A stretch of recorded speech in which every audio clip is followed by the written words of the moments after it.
दोस्तों जैसा कि आप लोगों को पता है कि भोजपुरी के बहुत ही मशहूर सिंगर, बहुत ही मशहूर हीरो गुंजन सिंह ने कर लिया है शादी। दोस्तों एक मेरा दोस्त बता रहा था, अब पता नहीं वो सच बात है या झूठ बात है, कि जो गुंजन सिंह की पत्नी है, जिनसे गुंजन सिंह ने शादी किया है, दोस्तों गुंजन सिंह की पत्नी गुंजन सिंह से शादी करने से पहले, यानी कि शादी से पहले वो पावर स्टार पवन सिंह की बहुत ही बड़ी फैन हुआ करती थी और पवन सिंह का गाना सुनती थी। दोस्तों अभी भी उनका फैन है।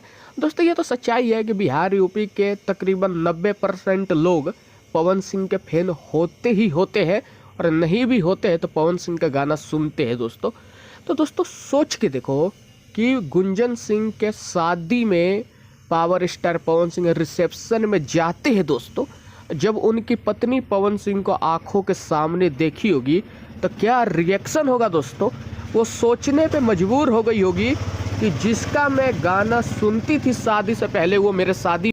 दोस्तों मुझे तो लग रहा है कि गुंजन सिंह का पत्नी का आंख बिल्कुल फट गया होगा, चौंक गई होगी पवन सिंह को देख के।